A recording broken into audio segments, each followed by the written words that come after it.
Bison Peribe, Samara Peribe, Fleribe. Mais rappel est Johnny Ikele. Male Arabu Killing for Araperuba Killing. Famagara Doni Clashikola, enemy Chiale, Nafa de Bella, Bildozaria, Nyashika Soma Buri, Paske Chocho Kotala, Laratela Willy, Warata Kumiri, Nana Matesira Fika Nasugosi, Galote Najigi, Mama and Garantis now. Ebeno ye John Carla, Ebeka Mumiri Netonoke, Amali Damufa Komani de, Kerecha Kaburu Chaka in there, Wataka Jigi Bolo Cabesi de, Kerefa Mogote Bibeno Fia, Negative Mogola Domodo Kangale, International Allen Tourne for Obalonse Dabate for I put in the back at the Pokanai, Flo de Merdi Quachanai, Kate Dania Sansa. Ama balma malen chamani msoma bela jelenfo ama fay bi ame kalawan anana bi Mali artiste bado fi no donc amna puma da rema anya bi warana bi fenela kerefe donc amna puma du ma wu représenter yananga doanga chuna babu konona la donc bonsoir donc ame malin chene musulman befo bela jeli ne toko Mahamadou Gassama donc we ngole ko gaspi donc ko wara rap jigi gaspi investir gaspi vidro gon tiger wara kewali lafia sanji wada wudu suprématie bulldozer dien toko ngacha kojugu o donc ngon ba donc wadi amasi présentation balable wara davi ebe flafla. Salam alaikum Malien Chemana Musuma Mali Konabi Maliko Anga Fulbe Bela Jelly. Our Munebeka Najiabo, our Munmeka Namanga Fulibo Bela Jelly. Donc, moi c'est Samake Ibrahim, comme il m'a appelé Wara Nabi. Samake Ibrahim. Le numéro 2 de Wara Gaspi, le numéro 2 de la Wara Gang, le numéro 2 du Mali. Big up à vous. D'accord, amo fu aga présentation na Kosovo. Donc en bolo la amena kana question do bambolo kan nous poser waram ani warana bi fenekum. Donc kosa na na ga fo ye morceau kura do bon Bildozeri franchement ani commentaire ou met dugu gonona la parce que mo fanu ya wole fan chama fe kan na kana wara interviewer kadaka ko yi son laban bo ko son a ou impressionné donc on me fera don munela inana kana Bulldozer bo ka klaka toda ko Bulldozer donc kumbe to ko ira yo fo ya bo ni nga petit ndore kumbe ya bala ko nga n'enfant do Kosobe anana vraiment ne flé hier la dia do manine il m'a fait bien donc on a comment ne fait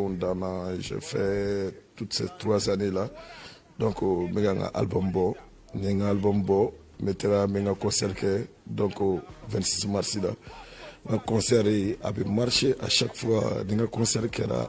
donc il va comme ou bo ou ba foko no ko nye poto ta nye nketa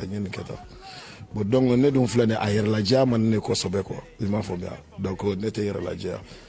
et anana kana donc le do de bo kana kuma na suwa do fofo donc le konna la nga album non boli là ça fait 3 ans déjà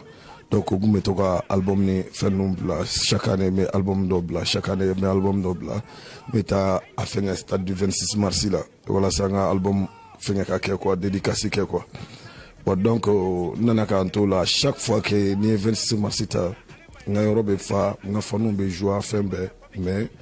ni dobe nyona donc au tiki ka fanu ni ulube wuli ku ba ese ka concert yere boycotter quoi au fait ne ka fanu sont toé quoi ni bi ka concert qu'il faut faire ton truc mais donc ni amanta que donc au fait ka au voilà donc à tiki tori là après mon concert à jaranga fanu et pourtant ma déliga à concert nyoko kere la fois passée parce que à clancher bekera en live. Donc en live presque en live donc fanu jouera trop il m'a famille parce que live ni playback était kelé quoi fanu jouera trop content na trop de mon coach m'a remercier ko vraiment connaît comment nga jouer là ni live te il m'a famille il y a pas de problème donc son croix dans les borasa ni meme yokona ale nana kana kadaka dongle dobo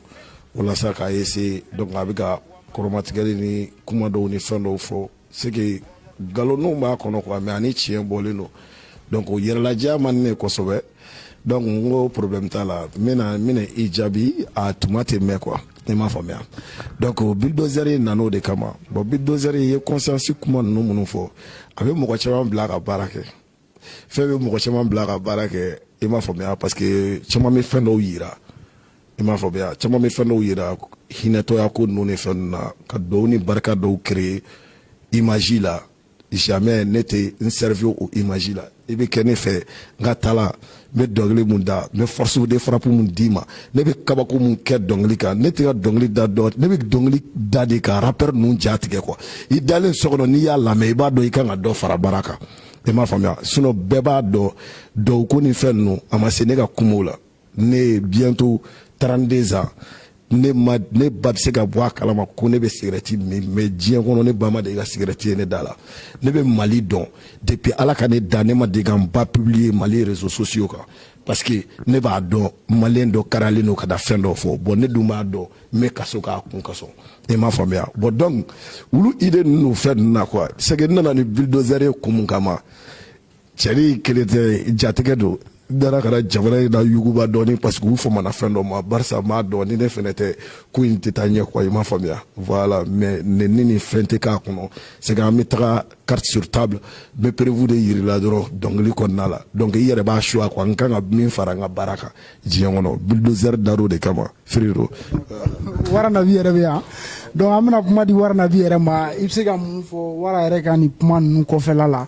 donc e bɛ se ka mun fɔ o conscience yɔrɔ in na an y'a yɛrɛ son yɛrɛ fɛnɛ la mais an y'a ye k'a fɔ i ye kuma caman fɔ morceau in kɔnɔna la i ye kuma caman fɔ Wara Nabi e yɛrɛ fɛnɛ bɛ ka inspiration ninnu bɔ yɔrɔ jumɛn na. Bon n y'a fɔ cogo min n ka foli bɛ minnu bɛ ka na mɛ n ka bɛ segin ka foli bila o ye cogo di Wara Gaspi yɛrɛ bɛɛ expliqué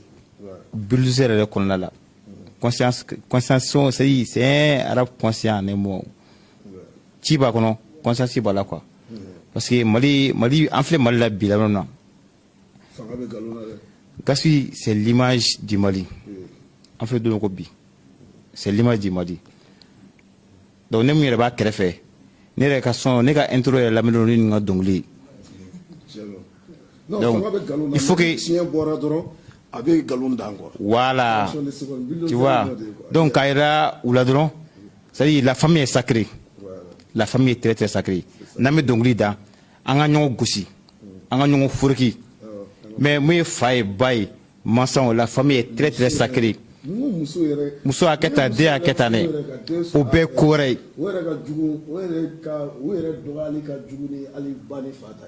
yaya la famille est très très sacrée kɛlɛ in n'an donna kɛlɛ in na an ka taa dɔrɔn mɔgɔ n'an lafara a bɛ an ni mɔgɔ mun cɛ mɔgɔ min y'an dɔgɔya an tigi de jaabi mais an fana ma tɔw t'a faamu an ma tɔw ninnu t'a faamu dɛ u don ko an ka baara na a bɛ mɔgɔ fila de ni ɲɔgɔn cɛ aw t'a kun de ye sa ne b'a faamu aw t'a kun n t'a dɔn an tɛ ɲɔgɔn na an tɛ su lawuli yan n tɛ Yesu Kirisa ye n tɛ maa si lawuli san 3 dɔw yɛrɛ dalen don sunɔgɔ la san 5 dɔw dalen don mais san 3 dɔw yɛrɛ dalen don podium 2 podium 3 c'est-à-dire Wara fɔ cogo min na dɔnkili min hakili jigin Wara ka dɔnkili la en 2016 a ko Basinali donc Basinali cayara Mali rap kɔnɔ kuma bon bulldozer in fɛnɛ dara en 72 heures bɛɛ yɛrɛ ye denmisɛnninw wulila k'olu mɔgɔkɔrɔbaw wulila k'olu bon hali sanfɛmɔgɔw fɛnɛ olu yɛrɛ b'u ta sɔrɔ a la parce que a bɛɛ de bɛ kɔnɔna in na quoi mais aw si tɛ non u bɛ sɛgɛn mun kɔnɔ pétré mun kɔnɔ u bɛ san sɛgɛn in na u t'a ta n'aw ye dɛ degun in tɛ b'u kan fo ka t'u sa Wara fɔ cogo min na dɛ a tɛ tɛmɛ o kan ŋaniya in de man ɲi an ka baara kɛ dɔrɔn quoi an ka baara kɛ dɔrɔn ni adamaden ka vie kɛcogoya la dɔw ni barika bɛ yen ne fan fɛ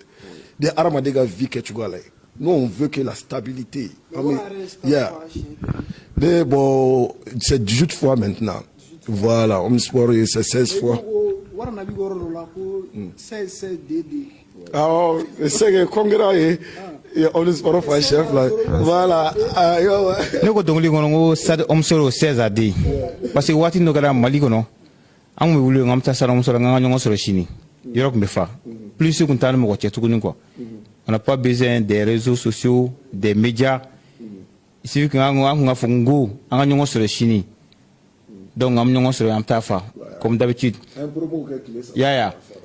c'est-à-dire Mali kɔnɔ n bɛ micro la caméra de bɛ kan le premier rappeur Mali kɔnɔ depuis Mali kɛra Mali ye ko rappeur kelen ka wuli ka taa stade Omsport ta k'a fa a fɔra gaspille la an de sira yira bɛɛ lajɛlen na a tɛ yen yɔrɔ la n ka foli bɛ tigɛnjɛ kosɛbɛ kosɛbɛ n ka foli bɛ tatapɔnw ye précisément Ramsès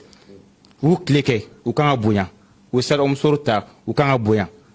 u y'u nɔbila kɛ maliyabuko la nka ko maliyɛn rappeur kelen ka wuli i kelen pe ka t'i si stade Omsport la a fɔra gaspille la avec Isra Sun a ma dogo mɔgɔ si la c'était en 2011 rappeur kelen wulila ka taa stade Omsport ta a kelen dɔrɔn bɛ affiche kan j'en suis témoin ni mɔgɔ min bɔra k'u ka gɔlɔn don u ka nana prévu a tɛ yen a rappeur tɛ yen a fɔlan la wa a labanna la an y'a kɛ 16 fois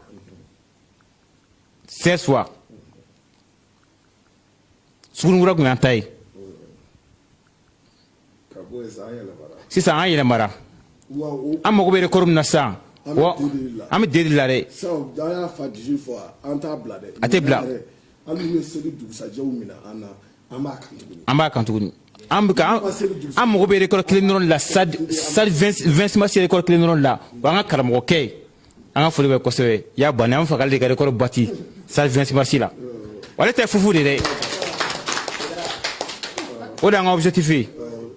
ka an karamɔgɔkɛ y'a banni an ka foli bɛ kosɛbɛ k'ale ka record bati an fana n'an ka record kura bɛ don hakɛto b'o kan. an bɛ fɛ k'a dɔn yalima projet jumɛn b'i bolo fitiri na internationalement komi an b'a ye Mali kɔnɔ rappeur dɔw bɛ fitiriniw kɛ internationalement donc yalima i ka nin bulldozer in kɔfɛ projet jumɛn b'i bolo i bɛ fɛ ka fitiri kɛ ni rappeur jumɛn ye diɲɛ kɔnɔ quoi. Bon, au projet nous est quoi de il m'a formé mɔgɔ n'i bɛ dɔnkili da la c'est normal quoi il m'a formé mais a kun ka di ne kosɛbɛ de voler de mes propres ailes mais après avec le temps bon mɔgɔ caman y'a fɔ n ɲɛna donc n accédera mɔgɔ caman na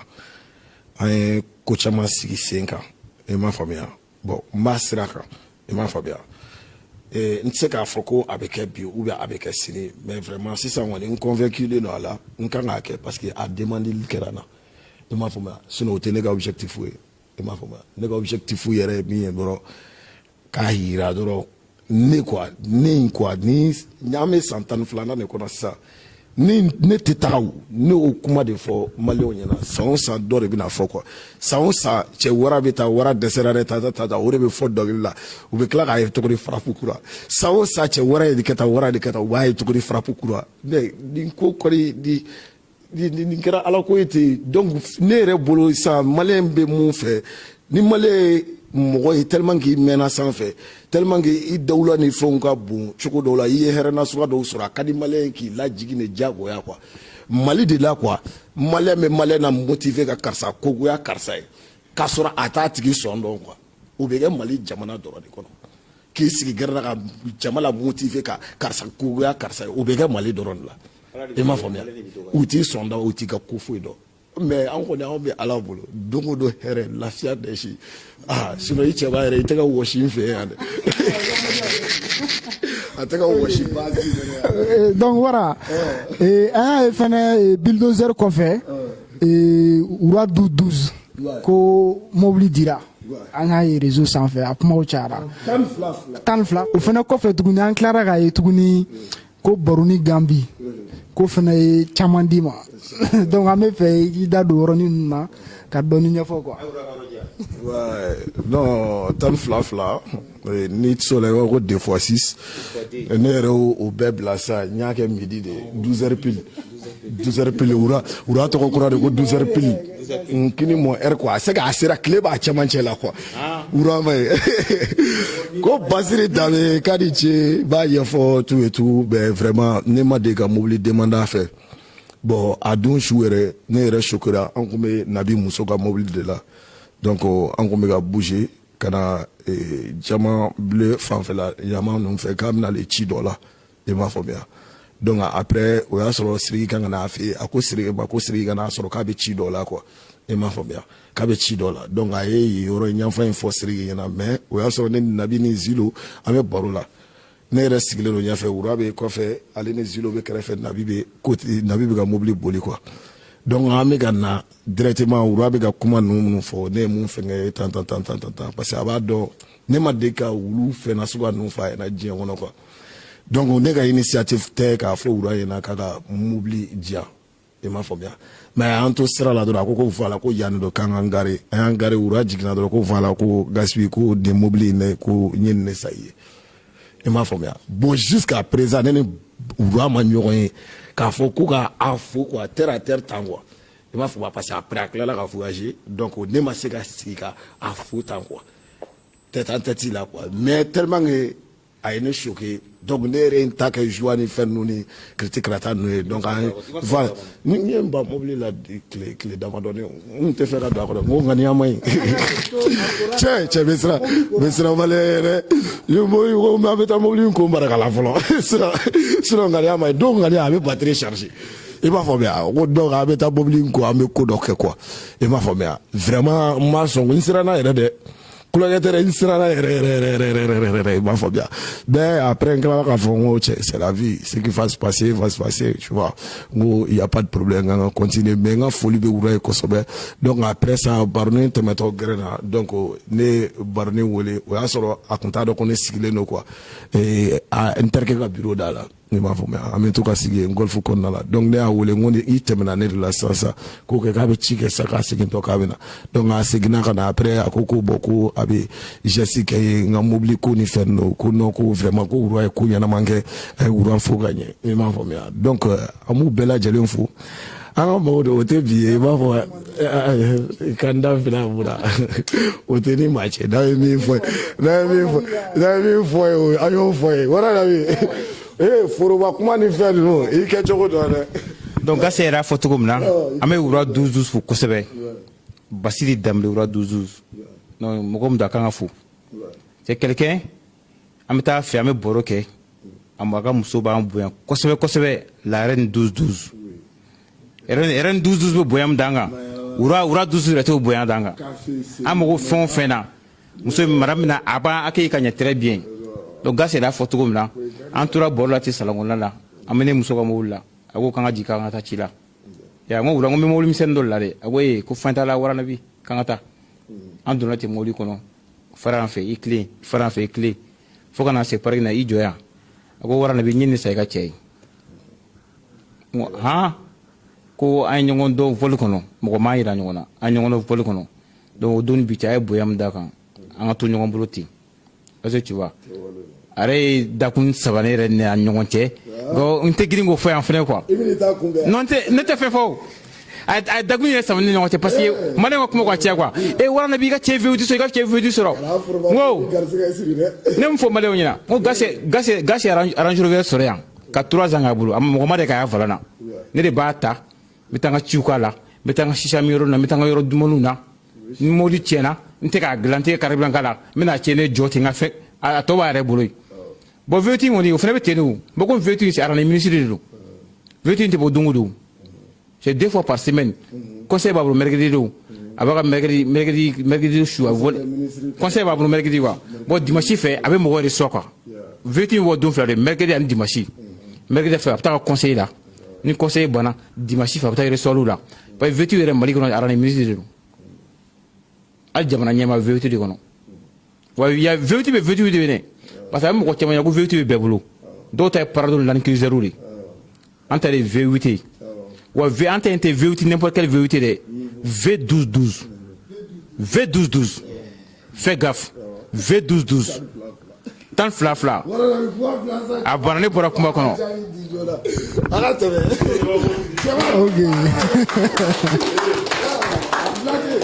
ok d'accord donc an b'a ala dɔnni halisa an ni wara gaspille de bɛ ɲɔgɔn fɛ komi maliyɛnw a yɛrɛ bɔra a kalama kɔsa in na mali rapu an bɛ se k'a fɔ a tun bɛ sunɔgɔ la mais bulldozer sɔn in bɔlen an y'a ye k'a fɔ bɛɛ bɛ k'i lamaga i yɛrɛ ɲuman na ko rappeur caman bolo k'u kamu ma bɛɛ bɛ k'a fɔ k'e kamu ma donc maintenant an bɛ fɛ ka wara yɛrɛ ka projet dɔn sisan concert jumɛnw de labɛnnen don projet jumɛnw labɛnnen don i bolo mali yɛrɛ kɔnɔna la bon normal a mana kɛ cogo o cogo concert wagati bon parce que ne yɛrɛ 2019 kɛ ne ye concert mun kɛ extérieur la ne m'o kɛ Mali kɔnɔna la bon alhamdulillah a ka di n ye fɛnɛ ɲinan fɛnɛ ka kɛ ten mais quel qu'en soit alpha n kɛlen bɛ ka fɛn minnu labɛn surprise ninnu minnu labɛn n bɛ fɛ ka stade ta nin seli yɛrɛ fɛnɛ dugusajɛ nin selidenni dugusajɛ n b'a ta n'u ma taga don fɛngɛw mɔgɔw kan ka taga a ɲagami cogo dɔ la k'a minɛ na dɛ n b'a ta n b'a fa n bɛ tila ka b'o la n bɛ tila k'a ta seliba fɛnɛ dugusajɛ parce que o jour ye ne ka jour de ye quoi sapɔ mɔgɔw ye u tile kɛ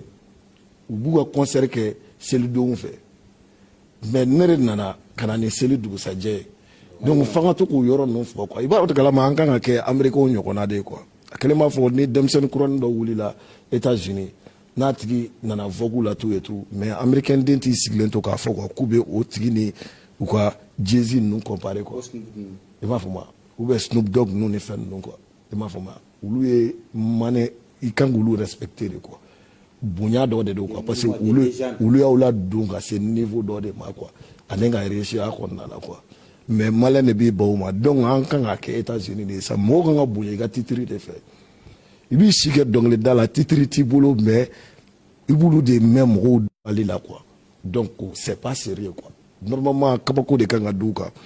i m'a fɔ ma olu fura ye berekɛnɛ de ye i m'a fɔ ma k'u lamaga yɛrɛ k'u kɔtigɛ i m'a fɔ ma publiquement k'u kɔtigɛ yɛrɛ i m'a faamuya mais Frido ça va aller mais projet ka ca n'Ala sɔnna ma ɲina an bɛ caman kɛ ɲina yan mais excellent projet de ka ca kosɛbɛ ka tɛmɛ Mali ta kan quoi i m'a fɔ ma parce que fɛn caman bɛ yen n tɛ se k'o fɔ même pour créer un label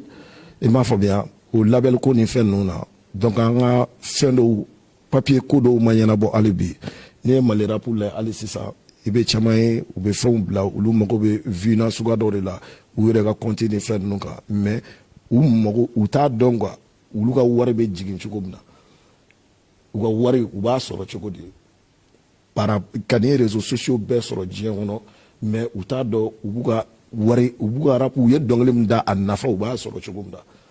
bon donc u si t'a dɔn quoi fo mɔgɔ dabadɔ mɔgɔ damadɔ de b'a dɔn jamana in kɔnɔ bon olu fɛnɛ tɛ se ka ɲɛfɔ bon donc n'anw tilala an ka démarches la tuma min na an b'a fɔ ko label so fɛnkɛ su kɔrɔ wulilen tile fila in na su kɔrɔ ye wulila yan ko studio dɔ jɔ ko label tɛ manamana ko ye dɛ n'i bɛ don label ye ko dɔ de ye i nana de ka na a tigi bɔ nɔgɔ la i nana ka ko dɔ de kɛ k'a tigi la avancer diɲɛ kɔnɔ diɲɛ k'a mɛn diɲɛ k'a ye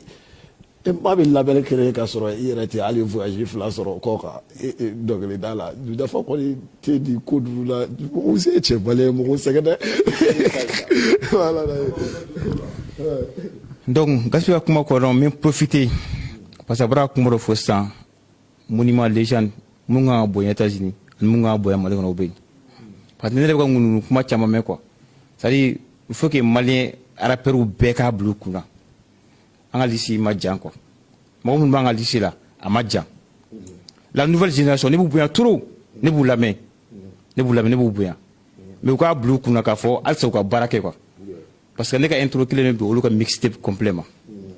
o ye kelen fɔlɔ mais minnu bɛ ko kunna 3G maintenant voilà 3G mɔgɔ denmisɛnninw bɛ 3G la u bɛ ko kunna o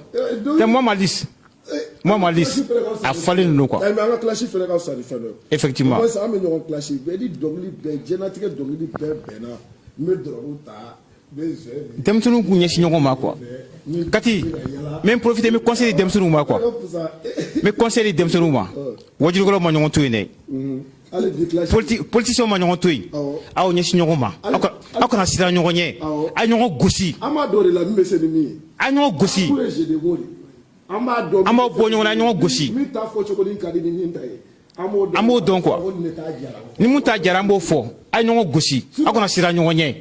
u ye u bɛ ka ɲɔgɔn ba de ɲɔgɔn kɔfɛ ya o tɛ pa ye quoi a ye balini bɔ a la a ye fanini bɔ a la a ye ɲɔgɔn gosi a ye tagama ɲɔgɔn kan aw ɲɛsin an k'aw fila bɛɛ ka talan na an ka bɛɛ ka talan dɔ ka ɲɛ ne bɛ se nin na ne bɛ se nin na non minnu bɛ ka Mali pour que film tourner ni fɛn ninnu ye Bulldozer an y'u bila place la minnu galontigɛ ban catiri bɔ la Bulldozer an y'u bila place la bon alors allez kati 24 yɛrɛ kɛrɛfɛ mɔgɔw dɔrɔn n t'a dɔn u bɛ dɔnkili de da tuguni wa u bɛ mun de kɛ wa tuguni ne yɛrɛ t'a dɔn tuguni kati 24 kɛrɛfɛ mɔgɔ dɔw bɛ yen dantanfɛn dɔw bɛ yen ale yɛrɛ nana n ka cɛ kana an sɔrɔ ko ɲɔgɔn na Bamakɔ yan ka bɔ i ka quartier la i ka ville la k'i bɛna an attaquer cɛ ka don an bɛɛ ka bɔ ni bɛɛ ye e bɛ ka ɲinɛ mun kɔ quoi c'est à dire quoi u bɛ ɲinɛ mun kɔ quoi n'i taara an ka gɛrɛn na n'i taara ne ni Gaspi sɔrɔ ɲɔgɔn na ni Gaspi bɛ mun da ne kan kɛnɛ ma Gaspi bɛ mun da ne kan mɔgɔ tɛ se k'a fɔ ne ma dɔnkili kɔnɔ a bɛ kun ne fɛ quoi donc maliyɛn tɛ se k'anw clash quoi Zilo bɛ mun da ne kan Gaspi mun da Zilo kan Zilo ye mun da Gas kan ni y'anw sɔrɔ ɲɔgɔn na moi Gaspi ne rappelle indignes ne vous voulez ça c'est des rappels indignes hein même que je travaille oui mais c'est des rappels indignes hein an tɛ ɲɔgɔn to yen quoi ni y'anw sɔrɔ ɲɔgɔn na faut qu'il s'est en clashé an ka baara de don quoi a b'anw ɲɛnajɛ quoi kɛlɛ t'anw fɛ yen an tɛ kɛlɛ an tɛ wɔyɔ kɛlɛ t'anw fɛ yen quoi an bɛ ɲɔgɔn mansaw bonya wa groupe la fɛnɛ k'a fɔ ko dɔw de barika yɛrɛ la ka yira i bɛna groupe fɛn fɛn ta ne ni maakɔrɔ fɛn fɛn bɛ ɲɔgɔn kan fo bi a maa bɛɛ hali sisan anw bɛɛ bɛ quartier général kelen kɔnɔ a bɛ fɔ a ma ko QG a mɔgɔ si tɛ yen min tɛ fɛn bi a bɛɛ an ni mɔgɔ fɛn fɛn bɛ baara kɛ wara gɛn cɛ bɛɛ Nabi Frozɛ Jalal JPP Lassi le plaisir i kan k'ale dɔn yɛrɛ e ma fɔ Zilo a si tɛ min tɛ français min tɛ firi la quoi i b'a fɔ bɛɛ wa an ye ko in daminɛ de ɲɔgɔn fɛ fo bi wa an b'a kan dɛ an t'a bila wa a bilenni a bɛ ladon manu ɲɛna i y'a juguya kɛ wa i ma juguya kɛ fɛn bɛ ladon de an tɛ bɛn wa an tɛ fara voilà Friro dɔɔni barika o ye ouverture ni dɔɔni kɛ komi i yɛrɛ y'a fɔ caman kun donna classe kɔnɔnaw la mais caman tununa ka essayer ka troisième mandat in bɛna daminɛ de mais quatrième mandat de bɛna daminɛ non troisième mandat ma ban fɔlɔ nin ye san 10 de ye tuguni nin ye san 10 de ye tuguni an bɛ troisième mandat de la an bɔr'o la an nana suprématie la n'an bɔra suprématie la sa palmarès a kɛlen b'a fɔ n ye titre ko min f'i ɲɛna ni ne yɛrɛ ka dɔnkili tacogo lajɛ yɛrɛ ni ne ka album sigi cogo la ye quoi i b'a dɔn ko c'est étape par étape quoi depuis yen n'i sigi k'i sensé dɔrɔn i b'a dɔn ko cɛnin ko vagabondsya ni ko wɛrɛ m'a bila a ma dɛsɛ école la quoi ka sɔrɔ ka don dɔnkilida la quoi a ye kalan de kɛ quoi ka sɔrɔ ka don dɔnkilida la quoi i m'a faamuya a kun b'i to école de la n'a ye dɔnkili bɔ a ye tɔgɔ sɔrɔ k'a to de la donc a ka dɔnkilida baara de kunbayara n'a ka école ko ye o de y'a to a yɛrɛ y'a to yen siɲɛ kelen ka taga ka concertw la k'a ka vie suit quoi o de ye ne kɛ artiste ye sinon bi 90% des rappeurs maliens fugariya de y'a bɛɛ bila dɔnkilida la soit vaurien den n'o école la a tɛ sɔn kalama o de y'u bila dɔnkilida la i m'a faamuya donc o de y'a to i m'a fɔ ani sunkurutigɛ o de y'a to hali u bɛ duwawu ni fɛn ninnu fɔ i b'u ye radio barayaw de la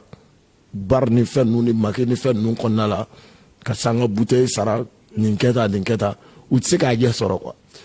i m'a faamuya sinon an b'a dɔn mun na yɛrɛ i tɛ da la ko la fo n'i ye bile sɔrɔ e miiri b'i ba n'i somɔgɔw la quoi i m'a faamuya i kɛrɛfɛ mɔgɔw la e b'a dɔn ye c'est wa i tɛ dɛsɛ quoi i b'a dɔn ka bile yɛrɛ bɛ na n'a yɛrɛ i m'a faamuya donc k'u ka ko ninnu dabila quoi u ka ko caman u ka sirajɛlen ta n'u ma sirajɛlen ta u tɛna Mali rap wari dun a bile tɛ dun quoi mais clash in a bɛ kɛ quoi a bɛ kɛ sinon hali sukɔrɔ wulilen Nabi ne tɛ fɛ ka n da don ale la de parce que ni n da don a la sisan a bɛna essayer ka taga 26 mars ta n'an tɔgɔ ye a pɛrɛnnen don a bɛ fɛ k'a ta ɲina o nka a ta n'anw tɔgɔ ye ne tɛ Yesu Kirisa ye n t'i lawuli bi n t'i lawuli sini farada n'i tɛ kɛlɛ la bon n yɛrɛ ko i ma quoi n kan t'i ma walayi n kan t'i ma quoi ni mɔgɔ min bɛ kɛlɛ la quoi n m'o tigi dɔn quoi n y'o tigi fɔ n kan t'i ma farada Ala kama walayi. Gas ko sikɔrɔ wulilen est-ce que tu vois donc niveau ko don quoi sisan an bɛɛ kun taara muso ta Gas taara muso ta donc kɔfɛ minnu taara yen sisan an ma taa 20 mars la a ye naba yen clash ye fɛn dɔ de ye Gas y'a fɔ dɔrɔn clash bɛ kɛ a bɛ kɛ bonya kɔnɔna la a bɛ kɛ diyagoya la nka n bɛ message kelen d'u ma ni Ala y'u fɛn fɛn ci u ka don Gas kan tuguni zen flo bɛ n bolo n'i ye cɛ o cɛ gosi zen n'i ye cɛ o cɛ frappe zen Ou bien blessé, mais non, vous, si c'est à Kaita, vous, si c'est à Kaita. ok, c'est bon. Vous, si c'est Guiba. Et tiens, père, nous, non. Vous, si c'est Nkaisa, Premier ministre, non, vous, si c'est D'accord, d'accord. Gas, amna se niveau na sisan. Kuma la yalma i bɛ se ka conseil jumɛn di la nouvelle génération ma denmisɛnnin minnu kuranin minnu don tantan don arabu la ani en même temps ne y'a sɔrɔ i bɛ se ka ouverture min fɛnɛ kɛ halisa rapɛri minnu fɛnɛ bɛ yen nɔ pour que ka se ka sansi dɔ d'u ma a ka ɲɔgɔn sama sama parce que tuma dɔ la an y'a ye k'a fɔ i ko sama samali t'i ni mɔgɔ ni ɲɔgɔn cɛ quoi parce que ni mɔgɔ mana classe daminɛ n'a sera yɔrɔ dɔ la u bɛ bin quoi. N ka d'an ye n'o y'a sɔrɔ i bɛna ouverture dɔw kɛ pour que Mali rap yɛrɛ fɛnɛ a bɛ se ka ja parce que caman b'a faamuya rap yɛrɛ fɛnɛ jala ye clash de i y'a faamuya donc n'i bɛ se ka conseil min di ani ni ouverture min bɛ yen nɔ i bɛ se k'i da don o la k'o walawala quoi. Au fait, n bɛ se ka conseil min di n dɔgɔnin ninnu ma surtout 3G nafamaw rumeur caman bɛ carré kɔnɔ ka vocal n'u ka vidéo caman bɛ yen. U bɛ ɲɔgɔn dɔgɔya u bɛ ɲɔgɔn fɛngɛ donc u k'a lajɛ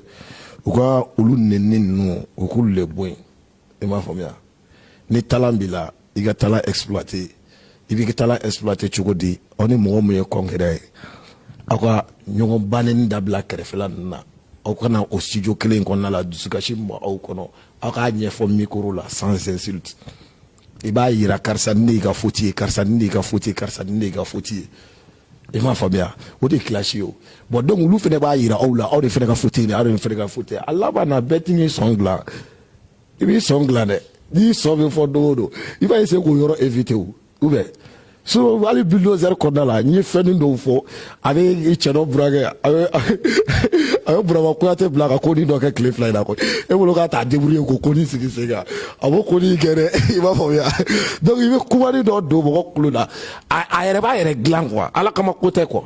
i m'a fɔ parce que a b'a dɔn diɲɛ ɲɛ b'a la quoi donc ani u ka dɔnkili bɛɛ ka kɛ melo ka mɛ dɔrɔku kan o bɛɛ fɛnɛ tɛ se ka kɛ dɔnkili ye quoi i m'a faamuya sinon hali suprématie kɔnɔna la donc n ye fɛn caman da des sons conscients trapu dumanamaw yɛrɛ vraiment i m'a faamuya n'a y'aw connecté sur la page Gaspi donc a b'a ye fɛn ninnu sɔrɔ ou bien n ka fɛgɛ ka YouTube kan donc suprématie conseil ni dɔ de ye quoi tu vois Burama Kuyate i m'a faamuya i m'a faamuya bon donc sisan ani an bɛ génération min na don o don denmisɛnnin caman bɛ yen u ka dɔnkili yɛrɛ u tɛ u mana n'a ye ka na morceau kelen da dɔrɔn après i b'u tourner manque de travail don i b'u tourner wa u bɛ tila ka na don mun na i b'a ye dɔnkili bɛɛ bɛ kɛ fasada mɔgɔ kura o kura mana na i b'o ye ko fasada muso mana na u b'o fasada nin mana kɛ tan fasada y a rien dans ça mais i ka baara in kɛ b'a ye mɔgɔ filɛ de n'i bɛ fasa yɛrɛ da fɔlɔ i b'a kɛ i ni waritigi bɛɛ bɛ se ka ja mais a daminɛ i jigi la fɔlɔ quoi mɔgɔ min ɲan'i ma ka i jigi quoi mɔgɔ min kɛra i jigi ye quoi i bɛ fɔlɔ k'o de fasada i m'a fɔ bien mais fasadaba in yɛrɛ quoi a ka jɔ ten sa cɛ bɛɛ fasadara trop bɛɛ fasadara fo merde i m'a fɔ bien mais il y a pas de problème parce que fɛn dɔw bɛ ye Sidiki ninnu na Sidiki ninnu ka baara de don i m'a fɔ bien e ma ye ne Sidiki fasada i yɛrɛ b'a dɔn a bɛ kɛ cogo min na i m'a fɔ bon wulu ye étape wɛrɛ de ye Sidiki ye étape wɛrɛ de ye anw sɔnna anw ma sɔn an ka rapu ani Sidiki ka musique u tɛ fankelen fɛ i m'a faamuya voilà u tɛ fankelen fɛ Sidiki ye étape wɛrɛ de ye yɔrɔ an bɛ to ka kuma an bɛ to ka tourner ko ni fɛn ninnu fɔ vraiment est-ce que jeune ka b'o fɔ Sidiki wa i b'a fɔ wa jeune ma k'o fɔ Sidiki wa extérieur la dɛ i b'a fɔ bien mais an kana an ja nkalon kan quoi bale ka nkalon ma ye donc an ka tiɲɛ fɔ quoi i b'a fɔ bien sisan ko de bɛ b'u f'u ye da u k'u ɲɛsin ɲɔgɔn ma u k'a bɔ ɲɔgɔn na an k'a dɔn an ka to k'u mankan lamɛn min bɛ se ni min ye an k'o dɔn.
aljinɛ u sera faso ko ala ko sera kɛ aljinɛ